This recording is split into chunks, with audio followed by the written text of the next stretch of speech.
Buenas tardes. Hace unos 6 meses yo me encontré con una mujer muy linda, sin embargo marcada por el dolor de la violencia. Se llama Teresa, una mujer de unos 30 años hoy. Hace 6 años le habían matado a su esposo y a su niñito de 7 años. Y este es el testimonio que nos da Teresa. Ya el gobierno me dio un dinerito por el asesinato de mi esposo y mi hijo de 7 añitos. Ya me están ayudando a tener casita, ya estoy en el Sisbén, pero esta rabia no me deja vivir. En nuestro grupo de víctimas, al inicio, la rabia nos ayudó a sobrevivir al dolor, pero después nos destruyó. Lo que nos ayudó a sobrevivir ahora nos está haciendo daño, y en lo personal no quiero estar así. Aquí estoy para hablarles sobre la rabia, sobre el rencor, sobre el deseo de la venganza. Algo que aplica no solo para Colombia en esta coyuntura histórica que vivimos, sino que le aplica a todo el mundo. Cuando a nosotros nos ofenden, miren lo que pasa, nos da rabia. Y la rabia, cuando no logra curvarse, superarse, inmediatamente miren lo que sucede, nos crea un resentimiento, o sea, volver a recordar, o también rencor. Y cuando el resentimiento no se logra superar, entonces nosotros caemos en las urgencias de retaliación, en las ganas de venganza. Y si esas ganas de venganza no logran superarse, nosotros escalamos la violencia. La ofensa, el dolor, que una persona ha sufrido, le fractura 3 pilares importantes de su vida. Esos 3 pilares de la vida de una persona son las 3 S's: la seguridad, el significado de vida y la capacidad de socializar. Genera tanta posibilidad de venganza que miren lo que está pasando en Bogotá. Esto es para el año 2013. En Bogotá, el motivador más grande de los homicidios, que no son todas las violencias, de la más grave que es el homicidio, el motivador más grande es la venganza y las riñas, que van siempre unidas con la venganza. Y este indicador es común para las ciudades de Colombia y para las ciudades, yo diría, gran parte de las ciudades de Latinoamérica. Pero miren peor lo que está pasando en el mundo. Y es que de un ranking de 162 países del mundo, los más violentos son aquellos, o entre los más violentos están aquellos que acabaron de salir hace 15, 20, 25 años de negociaciones de paz. Yo quisiera llamarle la atención a ustedes, y estas son el ranking del año 2014, como por ejemplo Sudáfrica, de 162 está en el puesto 122, el país más violento de este momento en todo el continente africano. Como Ruanda, que también tuvo un proceso de negociación de paz muy emblemático. O pónganle ustedes los países centroamericanos. ¿Por qué? ¿Por qué siguen después de tantos años en esta violencia tan alta? Mi tesis, mi propuesta es que no han logrado superar la rabia, el rencor, los deseos de venganza. Y yo quiero advertirles una cosa que me parece importante. ¿Cuáles son los temas importantes o consistentes para que la paz sea sostenible? Y déjenme compararlo con un árbol. El árbol tiene por lo menos 3 partes. Las ramas son lo que yo llamaría las necesidades jurídicas. La paz necesita verdad, necesita justicia, necesita reparación, necesita pactos de no repetición. La paz también necesita que tenga un tronco muy sólido, y es que la paz garantice casa, trabajo, educación, salud, tierra. Y esas 2 de arriba son supremamente importantes. Pero a nosotros con frecuencia se nos olvida una parte que va por debajo de tierra y que es lo que le da la vida al árbol. Y son lo que yo llamo las necesidades subjetivas. ¿Cómo yo logro superar esa rabia, ese rencor que me quema por dentro? En otras palabras, es como yo logro autorrepararme. Si lo de arriba es la reparación que me da la sociedad, el Estado, los demás, ¿cómo logro yo autorreparar esa raíz que es la que nutre todo el árbol? Que sin esa raíz se cae todo. No hay ningún país en el mundo que haya podido garantizar total verdad, total justicia, total reparación. No hay ningún país en el mundo. Es esa las necesidades subjetivas las que nutren, las que le dan solidez al árbol de la paz. Y ahí estamos fallando los colombianos, están fallando todos los países que acabamos de salir de la guerra. Yo vengo con la propuesta del perdón, de la cultura ciudadana, de la cultura política del perdón. Y entonces tengo que preguntarles a ustedes, tengo que contarles a ustedes qué no es el perdón primero. El perdón no es olvidar, nadie puede olvidar. El perdón no es negar la justicia, no se debe negar la justicia. El perdón no es abrazarse con el ofensor. El perdón no es negar el dolor que sentí y que siento. ¿Qué es el perdón? El perdón es el ejercicio de ascenso humano, de ascenso evolucionario que hacemos las personas para pasar de las ganas de retaliación a las cumbres oxigenadas de la compasión. Y les cuento, eso está sucediendo en Colombia. Miles, millones, yo diría, de colombianos están perdonando, y en el mundo por igual.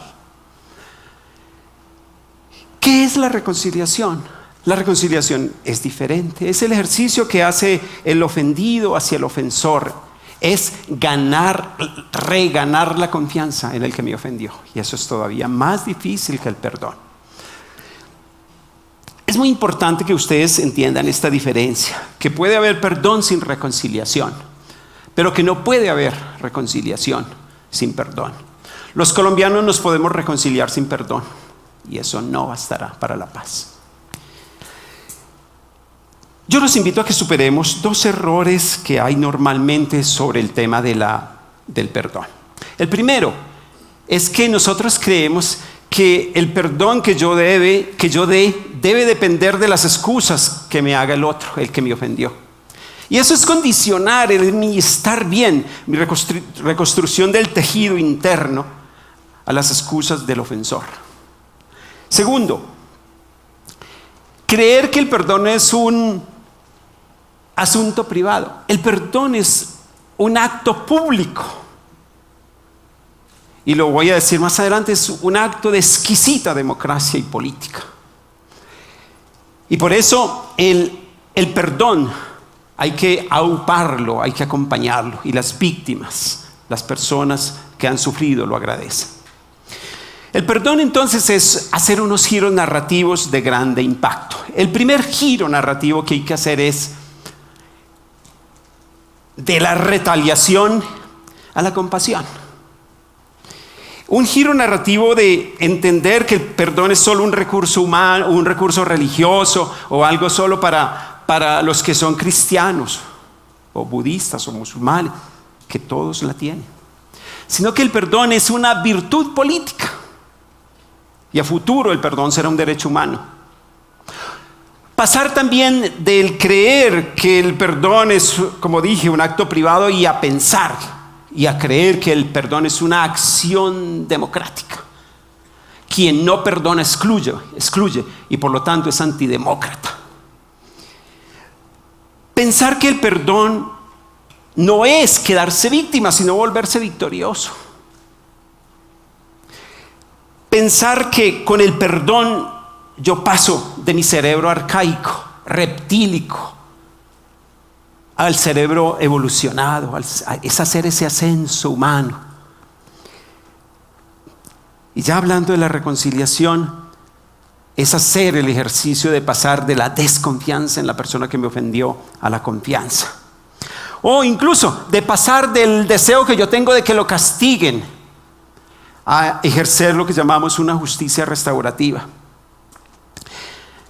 Y en pocas palabras, en creer que el perdón y la reconciliación son un ejercicio de profundo respeto a la dignidad humana. Hannah Arendt decía que se perdona en razón del ofensor. Por eso yo hoy quiero hablarles a ustedes de una herramienta exitosa que se ha regado por más de, en este momento, casi 18 países de Latinoamérica y África, que se llaman las escuelas de perdón y de reconciliación. Esta herramienta exitosa se llama SPERE, Escuelas de Perdón y Reconciliación. ¿Qué es lo que hace? Simplemente capacita capacitadores, promueve de trabajo en grupo, privilegia apoyo entre pares, adopta la cultura local para superar la rabia, el rencor, el deseo de venganza. Yo quisiera comentarles a ustedes unos pasos básicos que hay en el proceso de perdón. El primero es, la persona tiene que aceptar que cuando yo tengo rabia y yo tengo rencor y yo tengo ganas de venganza, yo estoy en la oscuridad. Yo estoy en un caos, yo no entiendo. Mi ser está descompuesto. Ese es un primer paso y les quiero asegurar que es muy difícil que uno individualmente llegue a eso. Por eso que el trabajo en grupo facilita ese tránsito de la oscuridad a la luz. Segundo, es importante decidir perdonar. La decisión es un paso muy difícil en el perdón. Y sin embargo, a las personas, a las víctimas, hay que empujarlas a que entiendan que si se quedan en la rabia y en el rencor, se están autodestruyendo. Es un don, es un beneficio, un regalo para sí mismos. Decidir perdonar es tal vez el momento más crítico del proceso de perdón. Y entonces uno ya perdona y comienza a mirar con ojos nuevos. Uno posiblemente no olvida, pero sí puede recordar con ojos diferentes. Y en un paso mucho más adelante, nosotros, los ofendidos, comenzamos a desarrollar la capacidad para comprender al ofensor, o sea, desarrollar la compasión, es desarrollar lo más bonito que tenemos los seres humanos: la bondad, la compasión, la ternura, la misericordia. Finalmente, se invita a la persona que rompa las cadenas que lo tienen amarrado al pasado. Es que la persona que no perdona se queda irremediablemente mirando al pasado, como si tuviera una cadena que lo estuviera siempre llevando hacia atrás, por lo mismo privándose del futuro. Esos son los pasos del perdón, y hay 5 pasos para la reconciliación. El primero paso hacia la reconciliación, y ya hablamos en plural, es que construimos verdad. Ya caminamos el ofendido hacia el ofensor, y construimos la verdad. Aplicamos justicia, y aplicamos justicia restaurativa. Garantizamos la restauración y la reparación. Y realizamos un pacto de que esto nunca más debe repetirse. Y finalmente, qué bonito que eso lo pudiéramos hacer los colombianos, vamos a celebrar la reconciliación.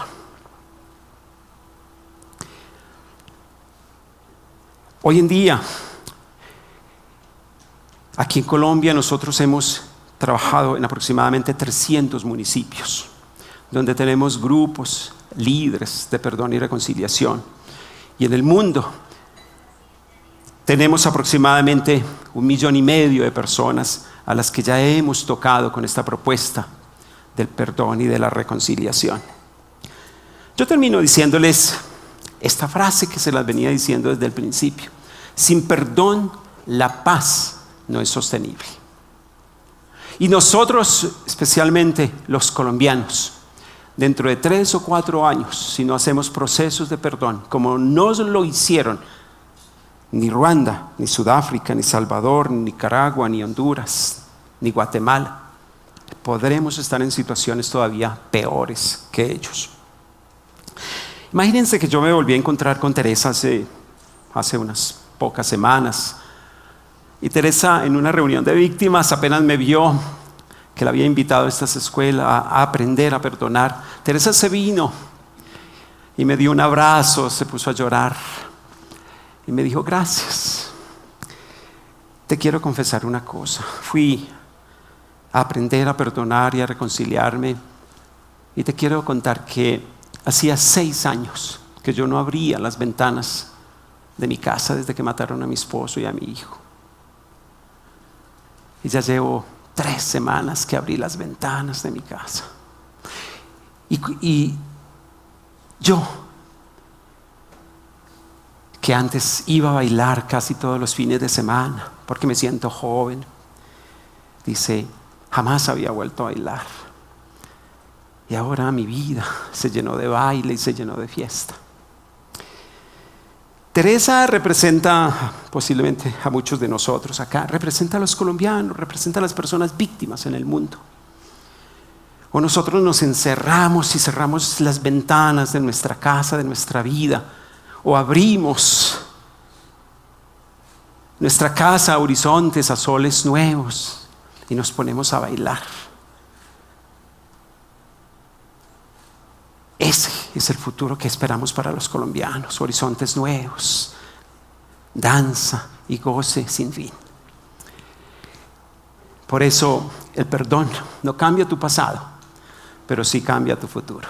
Muchas gracias.